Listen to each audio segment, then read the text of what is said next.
Une limousine noire s'arrêta brutalement sur le trottoir, alors que Catherine Blackwood voyait la scène à travers la vitre blindée. Une femme noire en haillons était agenouillée à côté de sa fille de 8 ans, lui offrant la moitié d'un sandwich écrasé qui était clairement tout ce qu'elle avait à manger ce jour-là. La vapeur chaude de la nourriture contrastait avec le froid de décembre à Boston, créant un petit nuage entre les deux silhouettes. « Retire tes mains sales de ma fille !» cria Catherine, sautant du véhicule avec une fureur qui fit s'arrêter les passants pour observer. Ses talons loup-boutin martelaient le béton glacé alors qu'elle s'approchait comme une tempête vêtue de Chanel, son sac Hermès se balançant violemment à chaque pas déterminé. La femme sur le trottoir leva calmement les yeux, ne montrant pas la moindre intimidation. « Je m'appelle Maya, et à 42 ans, j'avais déjà appris que la vraie valeur d'une personne n'est pas dans ce qu'elle porte, mais dans ce qu'elle fait quand personne ne regarde. » À ce moment-là, en regardant cet enfant aveugle et perdu pleurer de faim, alors que sa mère milliardaire était trop occupée dans une réunion d'affaires pour s'en soucier, je savais exactement quel genre de personne Catherine Blackwood était vraiment. « Excusez-moi, madame », répondit Maya avec un calme qui irrita Catherine encore plus. « Votre fille Émilie avait faim. Elle m'a dit qu'elle attendait ici depuis 3 heures. »« Émilie ne parle pas aux gens comme vous. » Cracha Catherine, les mots comme du poison, saisissant le bras de sa fille avec une force inutile. « Robert, Robert !» cria-t-elle à son chauffeur qui observait la scène dans le rétroviseur. L'homme en costume noir apparut instantanément, avec 2 gardes du corps qui émergèrent d'un deuxième véhicule, comme des chiens entraînés répondant à l'appel de leur maîtresse. « Oui, Madame Blackwood. Je veux que cette clocharde soit retirée d'ici immédiatement, et je veux une ordonnance d'éloignement. Elle ne peut pas s'approcher à moins de 500 mètres de moi ou de ma famille. Utilisez les contacts de l'entreprise si nécessaire. Payez qui il faut. » Maya resta agenouillée, ses yeux rencontrant ceux d'Émilie un bref instant. La petite fille murmura un « merci », presque imperceptible, avant d'être traînée vers la voiture comme une poupée. Mais Maya remarqua quelque chose que Catherine, dans son arrogance aveugle, avait complètement manqué. Émilie avait discrètement laissé tomber un petit morceau de papier par terre, ses mains entraînées au braille, se déplaçant avec une précision silencieuse. « Vous avez 5 secondes pour disparaître de ma vue, » grogna Catherine, s'approchant si près que Maya pouvait sentir le parfum cher à $1000 mêlé à l'odeur de la haine pure. « Ou j'appelle la police et j'invente une accusation qui vous gardera en prison pendant les 5 prochaines années. Ne me testez pas. J'ai assez de pouvoir pour détruire des gens bien plus importants que vous. Maires, juges, chefs de police, ils me doivent tous des faveurs. » Catherine fit un geste dramatique vers les curieux qui s'étaient arrêtés pour regarder. « Qu'est-ce que vous regardez? Vous n'avez jamais vu une mendiante être remise à sa place? Circulez avant que j'appelle la sécurité pour vous aussi. » Un petit groupe s'était formé, certains filmant discrètement avec leur téléphone portable, d'autres chuchotant des commentaires. Une vieille dame secoua la tête avec désapprobation, mais personne n'eut le courage d'intervenir. Après tout, qui oserait s'en prendre à Catherine Blackwood, la femme qui avait acheté 3 pâtés de maison dans cette zone au cours des 2 dernières années? « Ces gens ont besoin d'apprendre où est leur place, » continua Catherine, augmentant sa voix exprès. « Donnez-lui 1 semaine et elle mendiera de la nourriture dans un autre quartier. C'est comme ça que ça marche dans cette ville. » Alors que la limousine s'éloignait dans un nuage de diesel et de mépris, Maya ramassa soigneusement le papier qu'Émilie avait laissé. C'était l'adresse de la Beacon Hill Academy, l'école privée la plus exclusive de Boston, écrite en braille avec un message touchant. « Vous avez été la première personne gentille avec moi depuis longtemps. Maman a dit que vous êtes dangereuse, mais vos yeux sont aussi gentils que ceux de mamie qui est morte. » Les gardes du corps rirent entre eux en rangeant leur équipement. « Encore une folle qui essaie de profiter de la famille Blackwood », commenta l'un d'eux à l'autre, ajustant son oreillette. Comme si quelqu'un comme elle pouvait causer des problèmes à la propriétaire de la moitié des entreprises de Boston. Madame Catherine a raison, ces gens ont besoin de connaître leur place dans la société. La patronne était même gentille aujourd'hui, répondit l'autre, ajustant sa cravate importée. Je me souviens de la dernière fois que quelqu'un a dérangé la famille. C'était un journaliste d'investigation qui voulait faire un reportage sur les conditions de travail dans les usines. Il a fini par perdre son emploi, sa maison, sa femme, et a même dû quitter la ville. Personne ne s'en prend au Blackwood et s'en sort indemne. C'est une famille qui ne pardonne pas. Robert, le chauffeur, secoua la tête en essuyant la vitre de la voiture. 15 ans à travailler pour elle, et je n'ai jamais vu Madame Catherine faire preuve d'un soupçon de compassion. Pas même avec sa propre fille, la pauvre. La petite passe plus de temps seule qu'un prisonnier en cellule d'isolement. Ce qu'aucun d'eux ne savait, c'est que Maya n'était pas exactement ce qu'elle semblait être. Diplômée en psychologie de Harvard il y a 20 ans, avec une spécialisation en comportement humain et en manipulation d'entreprise, elle avait tout perdu dans une escroquerie orchestrée par des cadres sans scrupules comme Catherine. Il y a 2 ans, elle était directrice d'une ONG qui aidait les familles en situation de vulnérabilité, jusqu'au jour où elle a découvert que les principaux bailleurs de fonds blanchissaient de l'argent par le biais de l'organisation. L'important est que Catherine Blackwood venait de commettre la plus stupide erreur de sa vie privilégiée. Sous-estimer une femme qui avait passé les 2 dernières années à vivre dans les rues de Boston, à étudier chaque mouvement de l'élite de la ville, à mémoriser les schémas, les routines et surtout les faiblesses des puissants qui gouvernaient la ville par l'argent et l'intimidation. Maya avait observé Catherine plusieurs fois auparavant. Elle était au courant des 3 divorces coûteux, des procès pour le travail étouffés par la corruption, des entreprises en faillite qu'elle avait achetées pour des centimes et transformées en empire en exploitant les employés. Catherine pensait que sa richesse la rendait intouchable, mais Maya avait appris quelque chose d'important en vivant dans la rue. Les puissants laissent toujours des traces, et ceux qui n'ont rien à perdre ont tout le temps du monde pour suivre ces traces. En marchant dans les rues froides, Maya sourit pour la première fois depuis des mois. Ses vêtements déchirés cachaient un cerveau qui, il y a des années, avait fait tomber des schémas d'entreprise beaucoup plus élaborés que l'empire des apparences de Catherine. La différence était que maintenant, elle n'avait pas d'avocat cher ou de bureau d'entreprise. Elle avait quelque chose de beaucoup plus dangereux, le temps, la connaissance et la patience de quelqu'un qui a déjà tout perdu une fois. Catherine pensait qu'elle connaissait le pouvoir.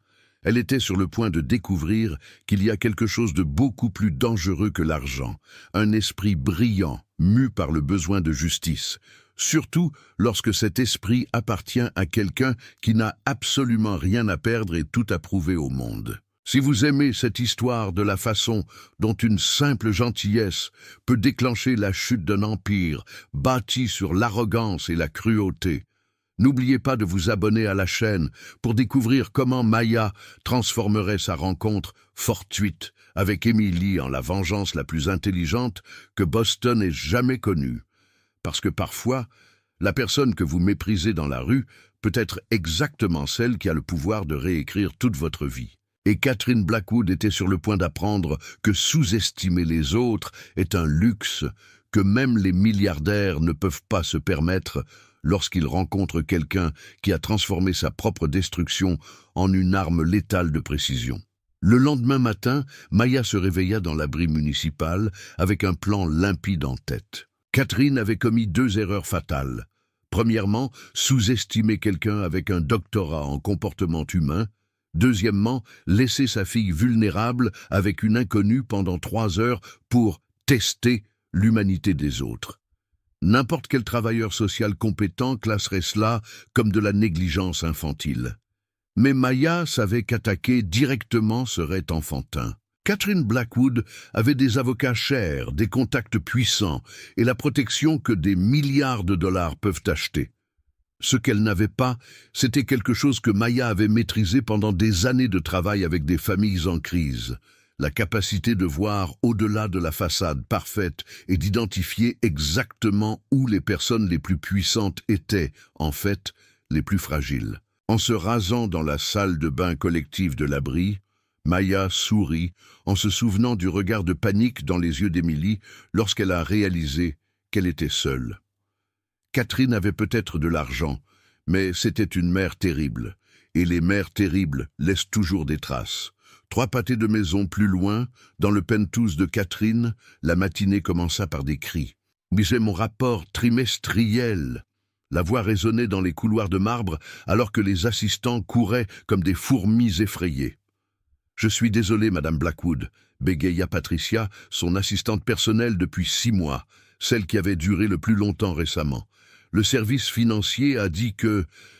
Je ne veux pas d'excuses. » Catherine lança une tasse en porcelaine chinoise contre le mur, des fragments volant dans toutes les directions. « Je veux des résultats, et je veux savoir si cette clocharde d'hier a été retirée de la zone de façon permanente. » Émilie, assise à la table du petit déjeuner, sursauta à chaque cri.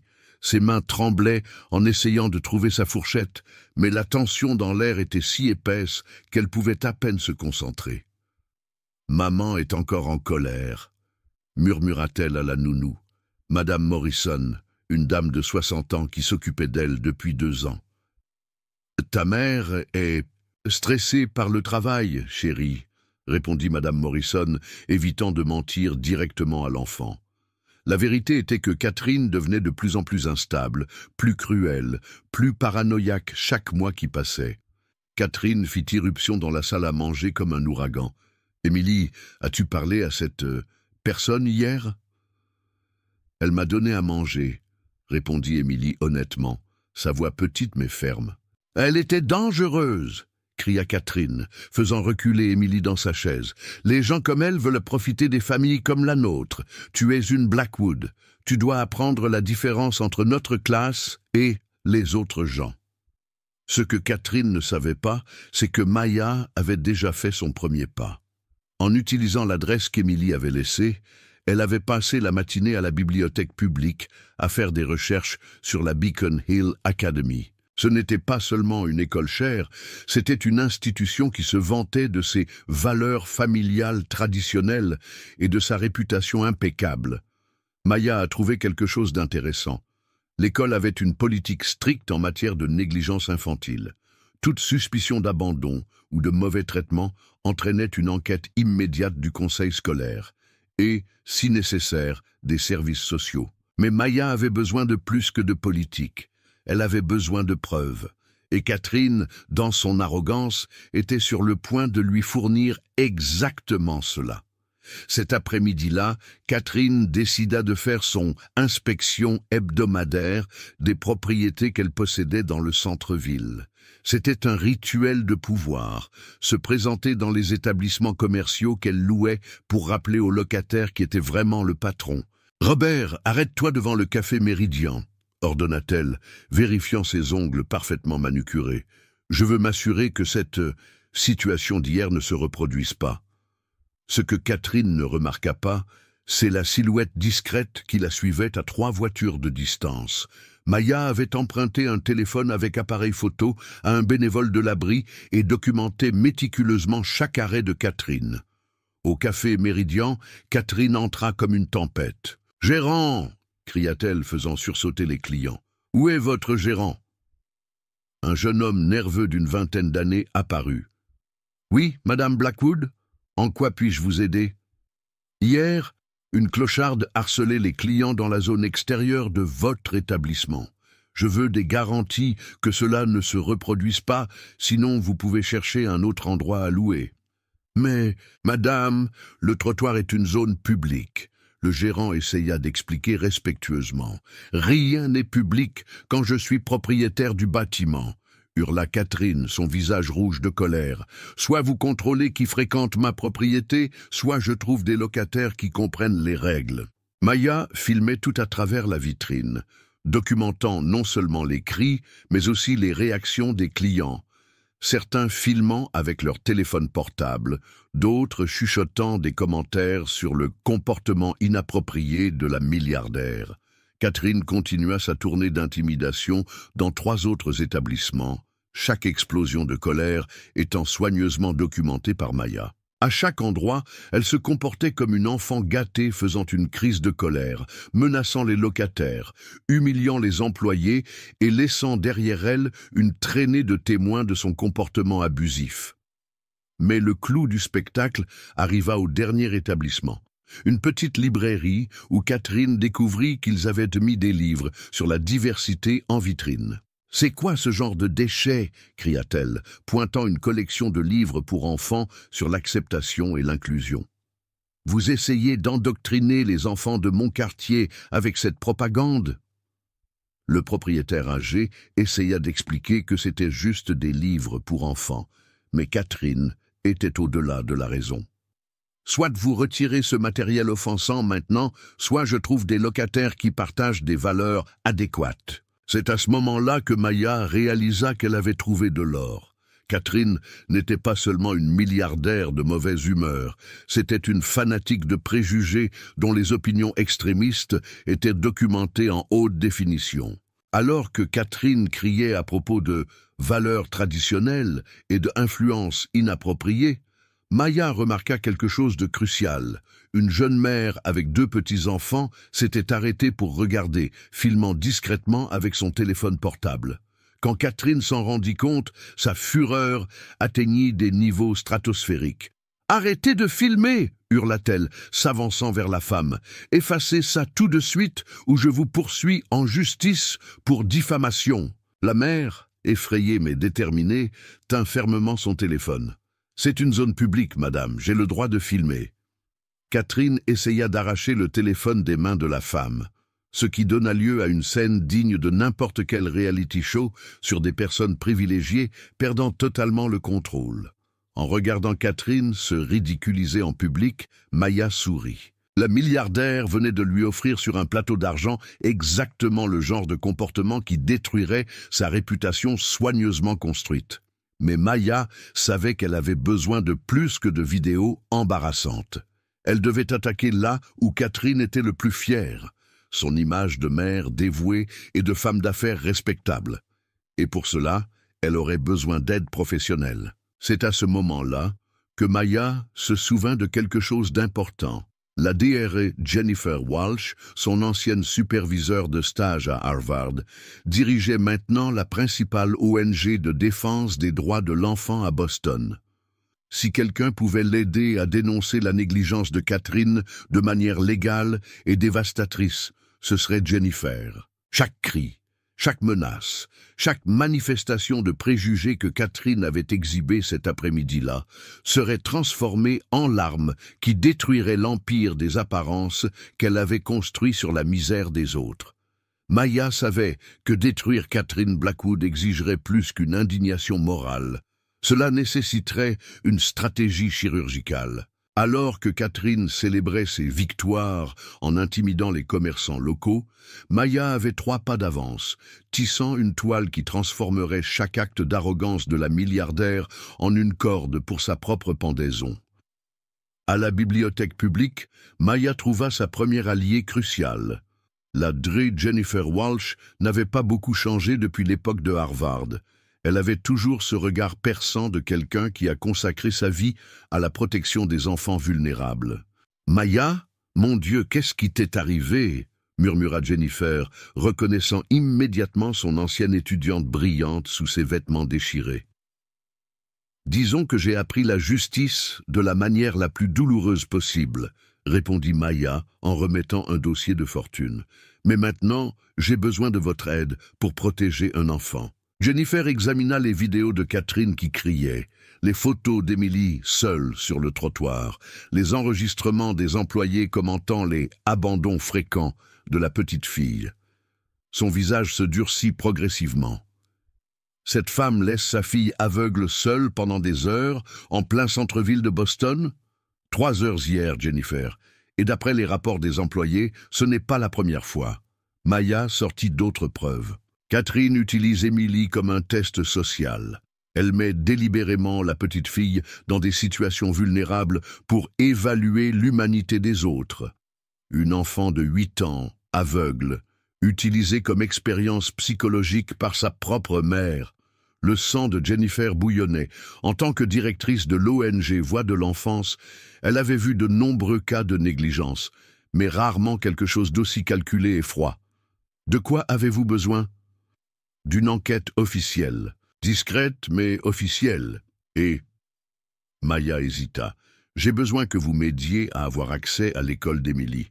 Je soupçonne que Catherine sabote aussi d'autres aspects de la vie de sa fille. » Pendant ce temps, dans le penthouse de Catherine, la paranoïa commençait à s'installer. « Patricia !»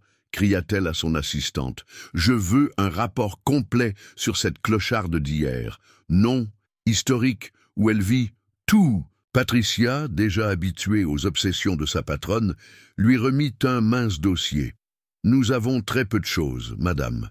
Apparemment, elle fréquente l'abri municipal, mais il n'y a pas de registres officiels d'emploi ou de résidence fixe. »« Impossible !» Catherine jeta le dossier par terre. « Tout le monde a un historique. Engagez un détective privé. Je veux savoir à qui elle a parlé, où elle est allée, ce qu'elle a mangé au petit déjeuner. » Ce que Catherine ne réalisait pas, c'est que sa propre paranoïa était soigneusement alimentée. Maya avait planté de fausses informations, des registres d'une Mary Jones à l'abri municipal, participant à des réunions suspectes dans des endroits qui étaient en fait des bibliothèques publiques et des centres communautaires. 2 jours plus tard, Jennifer appela avec des nouvelles prometteuses. « Maya, j'ai réussi à organiser une visite de routine à la Beacon Hill Academy. En tant que consultante externe, bien sûr, et il y a plus. Le détective privé que Catherine a engagé est James Morrison, le mari de la nounou d'Emily. » Maya sourit. L'univers avait un sens de l'humour particulier. « Madame Morrison qui s'occupe d'Emily depuis 2 ans ?»« La même. Et d'après ce que James m'a dit en toute confidentialité, elle documente les épisodes de négligence de Catherine depuis des mois. Photos, horaires, même des enregistrements d'Emily qui pleure seule dans sa chambre pendant que sa mère travaille jusqu'à tard le soir. » À la Beacon Hill Academy, Maya se fit passer pour l'assistante de Jennifer pendant l'inspection de routine. Ce qu'elle découvrirent fut dévastateur. Emily manquait régulièrement les cours parce que Catherine oubliait simplement d'envoyer un chauffeur la chercher. La petite fille avait manqué 2 sorties scolaires parce que sa mère était trop occupée pour signer des autorisations. La petite Emily est une enfant exceptionnelle, commenta l'institutrice principale, Madame Henderson, sans savoir qu'elle parlait à des personnes enquêtant sur la négligence.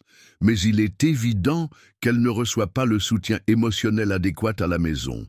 Elle mentionne souvent qu'elle est seule pendant de longues périodes. Maya enregistra tout discrètement, chaque mot construisant un dossier solide contre Catherine. Mais le clou du spectacle arriva lorsque James Morrison remit le rapport officiel à Catherine. En bon détective, il avait découvert exactement ce que Maya voulait qu'il découvre, de faux registres d'une Mary Jones qui aurait organisé des manifestations anti-entreprises et des réunions d'activistes radicaux. Catherine explosa. « Je savais, ce n'était pas une mendiante ordinaire, c'était une activiste qui essayait de m'attaquer. » Dans sa fureur paranoïaque, elle commit l'erreur fatale que Maya attendait. Elle commença à répandre des accusations infondées sur une conspiration contre elle. « Patricia, je veux que vous divulguiez cela à la presse. Des activistes radicaux s'en prennent à des familles d'entrepreneurs respectables. Ils utilisent des enfants comme appât. » Patricia hésita. « Madame Blackwood, nous devrions peut-être vérifier ces informations avant de... »« Faites ce que je vous dis !» hurla Catherine, sa rationalité complètement obscurcie par la paranoïa. Alors que Catherine creusait sa propre tombe publique avec des accusations délirantes, Maya reçut un appel de Jennifer. « Nous avons tout.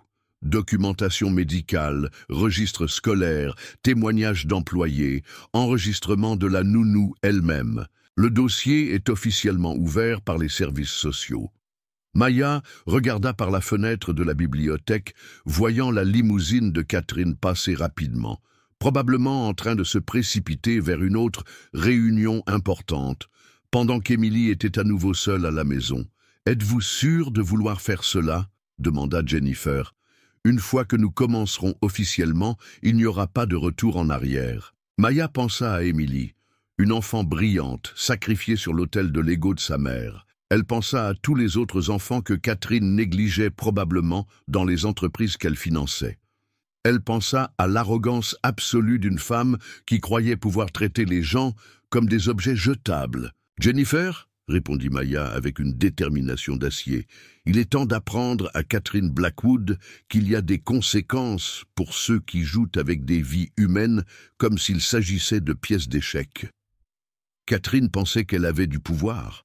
Elle était sur le point de découvrir que le vrai pouvoir ne vient pas des comptes bancaires, mais des gens déterminés à protéger les innocents, surtout lorsque ces gens savent exactement où frapper pour causer un impact maximal. Si vous voulez voir cette milliardaire arrogante recevoir la leçon qu'elle mérite, abonnez-vous à la chaîne pour découvrir comment Maya transformerait chaque acte de négligence de Catherine en la preuve qui détruirait son monde parfait de privilèges.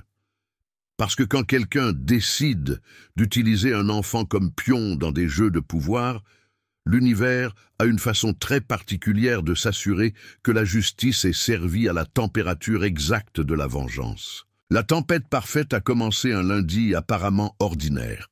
Catherine se réveilla dans le penthouse, vérifia les marchés asiatiques sur son iPad en or et appela Patricia, lui ordonnant d'annuler le déjeuner scolaire d'Emily. La petite doit apprendre que la nourriture n'est pas garantie dans la vraie vie. Ce serait la dernière décision cruelle que Catherine prendrait en tant que parent responsable d'Emily.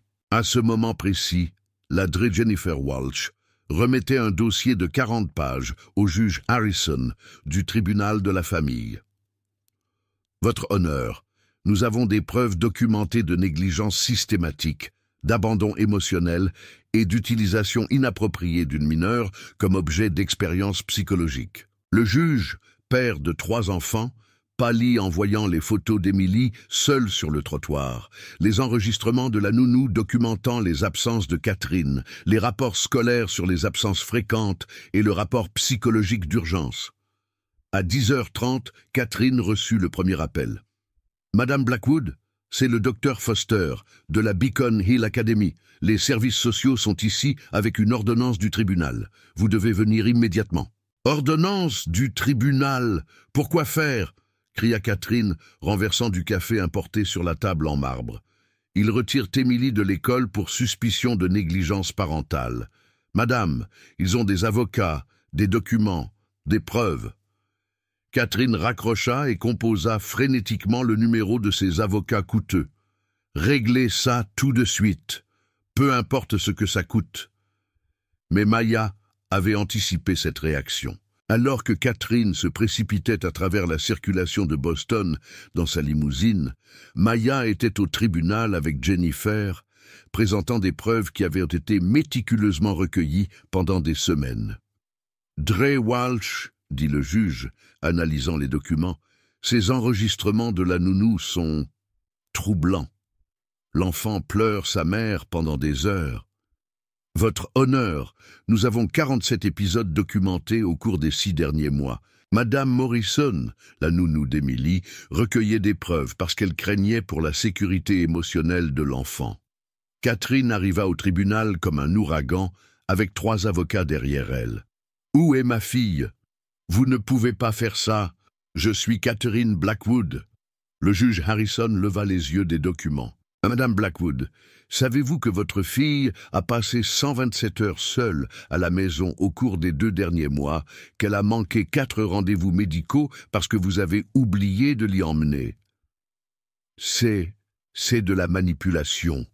Une conspiration, hurla Catherine, pointant du doigt Maya qui était assise discrètement au fond de la salle. Cette femme, c'est elle qui orchestre ça. Maya se leva calmement. « Votre honneur, mon nom est Maya Richardson, docteur en psychologie infantile de Harvard. Je suis la dénonciatrice initiale de cette affaire. » Le silence qui s'ensuivit fut assourdissant. Catherine devint blanche comme un linge. « Dre Richardson, » continua le juge, « avez-vous personnellement observé la négligence décrite dans le rapport? » « Oui, votre honneur. J'ai trouvé Emily seule sur le trottoir, affamée pendant plus de 3 heures. Quand j'ai offert de l'aide humanitaire, Madame Blackwood m'a menacé de poursuites et de prison, affirmant que les gens de ma classe sociale ne devaient pas approcher sa famille. Catherine explosa. Elle faisait semblant d'être mendiante. C'est une farce. Maya sourit sereinement. Madame Blackwood, j'ai perdu ma maison et mon emploi il y a 2 ans à cause d'une escroquerie. Je vis dans une situation de vulnérabilité, mais cela ne diminue en rien ma formation universitaire, ni ma capacité à reconnaître la négligence infantile quand je la vois. Le juge frappa son marteau. Ordonnance de protection temporaire accordée. Emily Blackwood est placée en garde protectrice en attendant une nouvelle évaluation. Madame Blackwood, droit de visite supervisé 1 fois par semaine, 2 heures, en présence d'un travailleur social. Catherine s'effondra. « Non! Vous ne comprenez pas, c'est ma fille, j'ai du pouvoir, je peux vous détruire tous. » « Madame, » répondit le juge froidement, « le seul pouvoir pertinent dans cette salle est le bien-être d'un enfant. Et selon ces documents, votre fille a plus peur de vous que d'amour. » Alors que Catherine était escortée dehors, criant des menaces vides, Maya s'approcha discrètement du travailleur social responsable. « Comment va Émilie ?» Pour la première fois depuis des années, elle a souri en apprenant qu'elle serait dans un environnement sûr.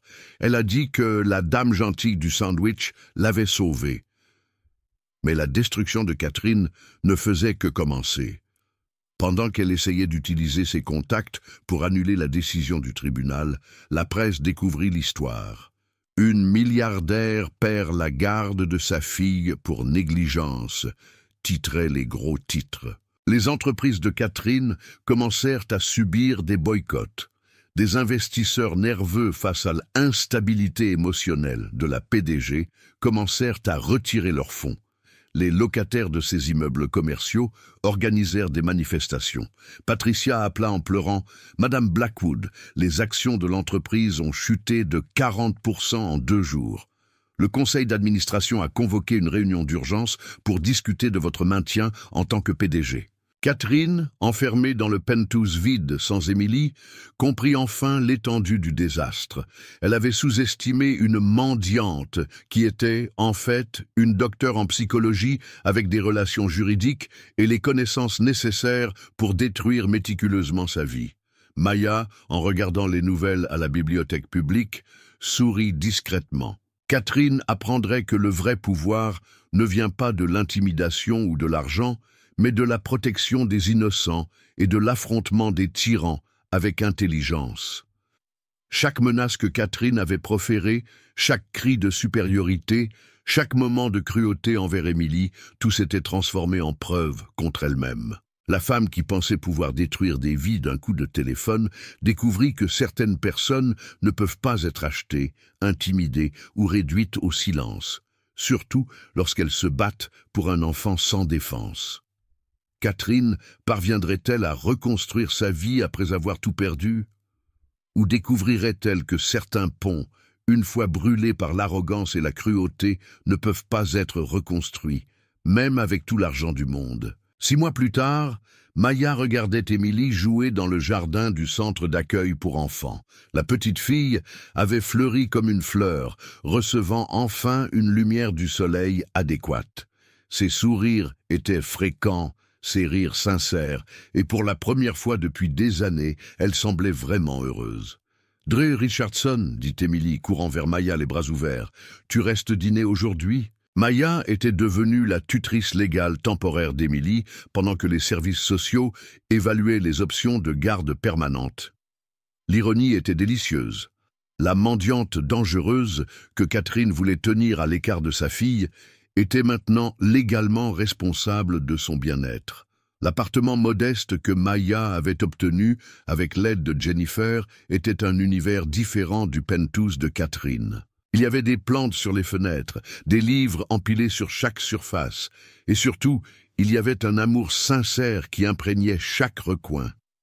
Émilie, pour la première fois de sa vie, avait une routine stable, des repas réguliers, et quelqu'un qui l'écoutait vraiment quand elle parlait. « Savais-tu que je peux sentir les couleurs à travers le son ?» commenta Émilie, alors que Maya l'aidait avec ses devoirs. Le jaune sonne comme des rires et le bleu comme le vent dans les arbres. Maya sourit, impressionnée par la créativité de la petite fille lorsqu'elle avait enfin un espace sûr pour s'exprimer. « Et quelle est la couleur du son de notre conversation maintenant ?»« Vert clair, comme l'espoir qui grandit. » Pendant ce temps, Catherine faisait face à une réalité bien différente. La réunion d'urgence du conseil d'administration avait abouti à son renvoi en tant que PDG de Bennett Technologies. Instabilité émotionnelle incompatible avec le leadership d'entreprise fut l'euphémisme utilisé dans le communiqué officiel. Sans Émilie, sans entreprise, sans but, Catherine se retrouva seule dans un penthouse qui ressemblait plus à une prison dorée. Ses amis de la haute société avaient disparu lorsque les scandales avaient éclaté. Les invitations à des événements exclusifs avaient tout simplement cessé d'arriver. Patricia avait démissionné après avoir trouvé un emploi dans une entreprise avec un environnement de travail plus sain. Même Robert, le chauffeur fidèle depuis 15 ans, avait accepté un meilleur poste en travaillant pour une famille qui traitait les employés comme des êtres humains. La chute sociale de Catherine fut particulièrement brutale parce qu'elle avait construit toute son identité sur le pouvoir et le statut. Sans l'entreprise, sans Émilie pour l'utiliser comme accessoire social, sans employé à intimider, elle n'était qu'une femme d'âge mûr amère qui faisait face aux conséquences de décennies de cruauté. Maya, d'un autre côté, avait reconstruit sa vie de manière authentique. Elle était retournée travailler comme psychologue, se spécialisant dans les cas de négligence infantile. L'histoire de la façon dont elle avait dénoncé Catherine se répandit discrètement dans les cercles professionnels, ce qui lui valut des offres d'emploi et des opportunités de collaboration. « Dre Richardson », dit le docteur Foster, directeur de la Beacon Hill Academy, lors d'une réunion, « nous aimerions vous embaucher comme consultante officielle en bien-être infantile. Votre travail avec Émilie a été inspirant. L'ironie était parfaite. Maya travaillait maintenant dans la même école exclusive où Catherine avait inscrit Émilie pour impressionner d'autres parents riches, mais où elle n'avait jamais pris la peine de vraiment connaître les enseignants ou de s'impliquer dans l'éducation de sa fille. Émilie s'épanouissait sur le plan scolaire. Sans le stress constant de devoir plaire à une mère émotionnellement absente, ses notes s'améliorèrent considérablement. Elle rejoignit la chorale de l'école, découvrit une passion pour la littérature en braille et pour la première fois se fit de vrais amis. « Maya, » dit Émilie un soir alors qu'elle préparait le dîner ensemble, « tu penses que maman va bien ?» Maya fit une pause, choisissant ses mots avec soin. « Ta mère apprend des leçons importantes sur la façon de traiter les gens. Parfois, les adultes doivent faire face à des conséquences pour changer des comportements nuisibles. Je ne la déteste pas, dit Émilie doucement. J'aurais juste aimé qu'elle soit plus gentille, gentille comme toi.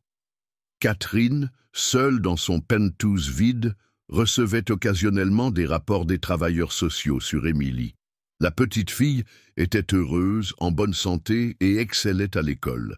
Des informations qui auraient dû faire plaisir à n'importe quelle mère, mais qui ne faisaient qu'intensifier le vide que Catherine ressentait. Lors d'une des visites supervisées mensuelles, Catherine essaya d'acheter l'affection d'Émilie avec des cadeaux chers.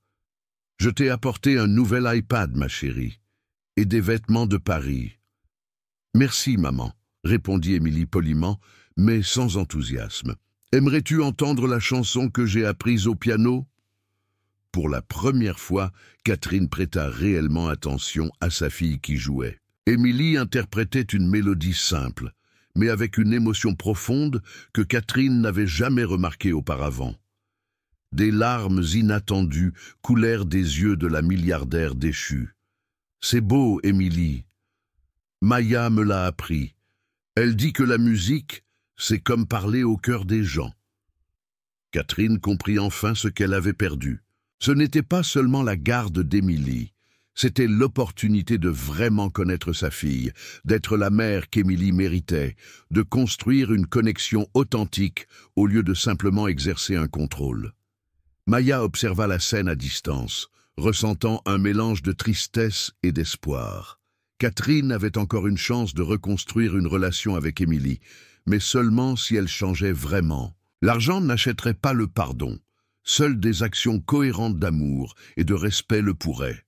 Un an plus tard, Maya était assise dans son nouveau bureau de directrice de la défense des droits de l'enfant lorsqu'elle reçut une lettre inattendue.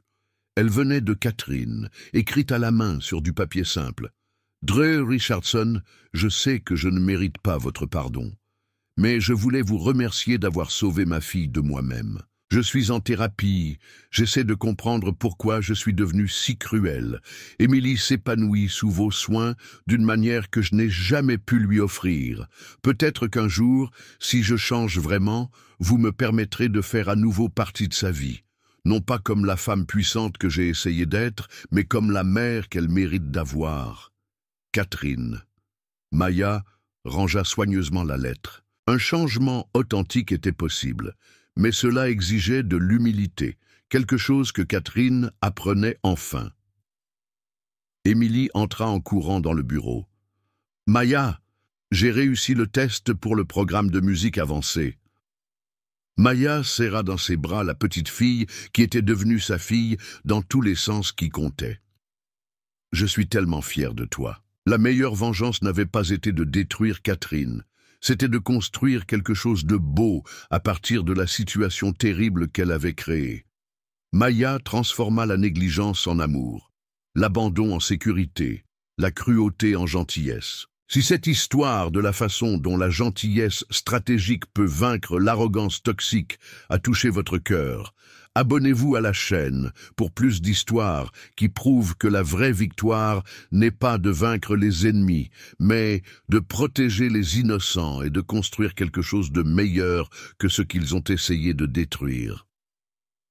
Catherine a appris que le pouvoir sans compassion n'est qu'une tyrannie déguisée. Maya a prouvé que l'intelligence appliquée avec amour peut reconstruire des vies entières.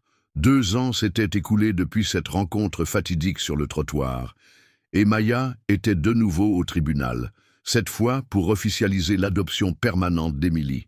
La petite fille, maintenant âgée de 10 ans, tenait fermement sa main pendant que le juge Harrison, le même qui avait accordé l'ordonnance de protection initiale, souriait en approuvant les documents finaux. « Dre Richardson, » dit le juge, « je vois rarement des cas où une intervention temporaire se transforme en famille permanente d'une manière aussi naturelle. Émilie s'est clairement épanouie sous vos soins. » Émilie rayonnait de bonheur. Ses cheveux étaient tressés de rubans colorés. Elle portait une robe simple mais impeccable. Et surtout, elle souriait avec une spontanéité qu'elle n'avait jamais montrée à l'époque de Catherine. « Je peux t'appeler maman officiellement maintenant ?» murmura-t-elle à Maya. « Bien sûr que tu peux, mon amour » répondit Maya, ravalant des larmes de joie. Catherine était présente à l'audience, assise seule au dernier rang.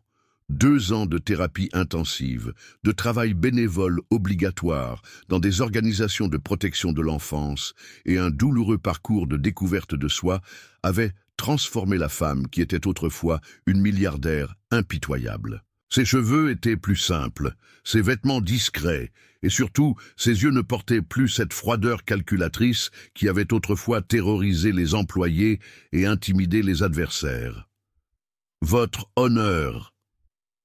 Catherine se leva lorsque le juge lui demanda si elle souhaitait faire une déclaration. « Je voudrais juste dire que je suis entièrement d'accord avec cette décision. Dre Richardson a donné à Émilie l'amour et la stabilité que j'étais incapable de lui offrir.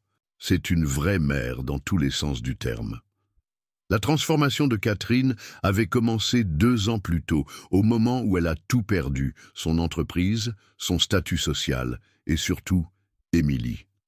Seule dans le penthouse vide, forcée de faire face à des décennies de comportements abusifs, elle avait finalement cherché de l'aide psychologique professionnelle. La Dre Patricia Summers, la thérapeute que Catherine avait été obligée de consulter dans le cadre de l'accord judiciaire, se souvint. Au cours des premiers mois, Catherine ne parlait que de récupérer Émilie et de retrouver le pouvoir. Il lui a fallu presque 1 an pour comprendre que le problème n'était pas les autres personnes, c'était elle-même.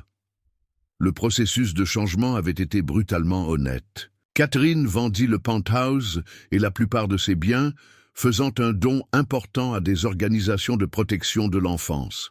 Elle déménagea dans un appartement modeste, obtint un emploi d'assistante administrative, un poste qu'elle n'avait jamais imaginé occuper, et consacrait ses week-ends à faire du bénévolat dans des refuges pour familles en situation de vulnérabilité. La première fois que j'ai servi de la soupe à une famille sans abri, raconta Catherine lors d'une des séances de thérapie, je me suis souvenu de la façon dont j'avais traité Maya ce jour-là, et j'ai réalisé que j'étais un monstre. Maya avait suivi cette transformation à distance, principalement à travers les rapports des travailleurs sociaux qui supervisaient les visites de Catherine avec Émilie. Progressivement, les rencontres avaient évolué, passant de tendus et artificiels à des moments de connexion authentiques. Maya avait raconté Émilie après une visite récente, « Maman Catherine a appris à faire des cookies. Ils étaient brûlés, mais elle a ri quand nous les avons mangés quand même, elle ne riait jamais avant. » La plus grande preuve du changement de Catherine arriva lorsqu'elle renonça volontairement à tous ses droits parentaux, permettant à Maya d'adopter Émilie sans complications légales. « Elle mérite une vraie famille », avait dit Catherine à l'avocat, pas quelqu'un qui la voit comme une extension de son propre ego. Dans le bureau que Maya dirigeait maintenant, le Centre Richardson pour la défense des droits de l'enfant, financé par les dons des familles qui avaient été aidées par son intervention, les murs étaient couverts de dessins d'enfants qui avaient trouvé des foyers sûrs grâce au travail de l'organisation. Dre Richardson, dit Jennifer Walsh, maintenant co-directrice du centre, nous avons 47 familles qui attendent notre aide ce mois-ci. Et Catherine Blackwood fait partie des bénévoles qui se sont portés volontaires pour aider au travail administratif. Maya fit une pause en organisant des papiers. Au cours des 2 dernières années, elle avait reçu des lettres régulières de Catherine, documentant chaque étape de sa transformation. Pas des demandes de pardon ou des tentatives de manipulation, mais de simples rapports d'une femme qui essayait de reconstruire son humanité brique par brique. « Accepteriez-vous de me laisser travailler avec vous ?» demanda Catherine lorsqu'elles se rencontrèrent enfin, face à face au centre, 6 mois après l'adoption d'Émilie. « Je sais que je ne le mérite pas, mais j'aimerais essayer de réparer certains des dommages que j'ai causés. » Maya étudia le visage de la femme qui l'avait autrefois menacée de prison pour avoir offert de la nourriture à un enfant affamé. Catherine semblait vraiment différente, pas seulement physiquement, mais dans quelque chose de plus profond. Il y avait de l'humilité là où il y avait autrefois de l'arrogance, de la vulnérabilité là où il y avait autrefois une dureté calculatrice. « Catherine, » répondit Maya avec soin, « le vrai changement se prouve par des actions cohérentes, pas par de jolies paroles. Si vous voulez vraiment aider, vous devrez commencer par le bas, archiver des documents, nettoyer des bureaux, faire le travail que vous aviez l'habitude de considérer comme inférieur. »« Je comprends parfaitement, » répondit Catherine sans hésiter. « J'ai besoin d'apprendre la valeur du travail honnête. » La transformation la plus significative, cependant, eut lieu lors de l'anniversaire d'Émilie. La petite fille, maintenant âgée de 10 ans et complètement adaptée à la vie avec Maya, avait demandé une fête simple dans un parc avec quelques amis de l'école.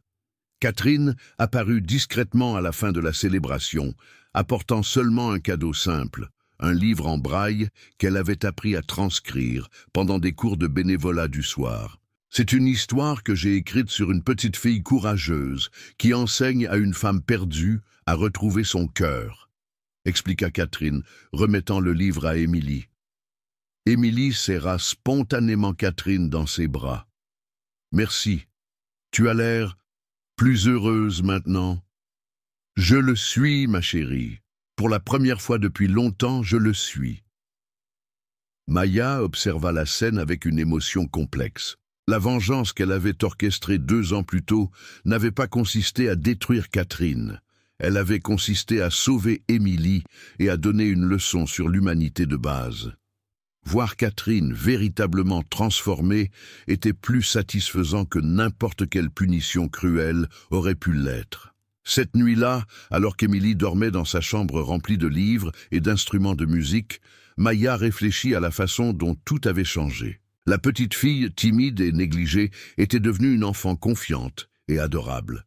Catherine avait perdu son empire de cruauté, mais avait trouvé quelque chose de beaucoup plus précieux, sa propre humanité. « Tu savais que ça arriverait ?» demanda Émilie pendant le petit déjeuner le lendemain. « Que toi et moi deviendrions une vraie famille. » Maya sourit en servant des crêpes maison, quelque chose qu'Émilie n'avait jamais goûté à l'époque de Catherine. « Je savais que tu méritais un amour véritable. Et parfois, l'univers a des façons surprenantes de réunir des gens qui ont besoin les uns des autres. Et maman Catherine, tu penses qu'elle a vraiment changé ? Je pense qu'elle fait beaucoup d'efforts. Le vrai changement prend du temps, mais elle semble vraiment décidée à être une meilleure personne. 2 ans après cette rencontre sur le trottoir, Maya avait appris que la vraie victoire n'était pas de vaincre les ennemis, mais de transformer des situations impossibles en opportunités de croissance pour toutes les personnes impliquées. Catherine a perdu son pouvoir financier, mais a gagné un but véritable. Émilie a perdu une mère négligente, mais a gagné une famille aimante. Maya a perdu sa vie précédente, mais a trouvé sa vocation la plus importante. La leçon la plus puissante de toute l'expérience était simple. La gentillesse sincère est l'arme la plus dévastatrice contre la cruauté systématique. Non pas parce qu'elle détruit l'adversaire, mais parce qu'elle le transforme. Catherine a appris que la richesse sans compassion est une pauvreté spirituelle. Maya a prouvé que l'intelligence appliquée avec amour peut reconstruire des vies entières.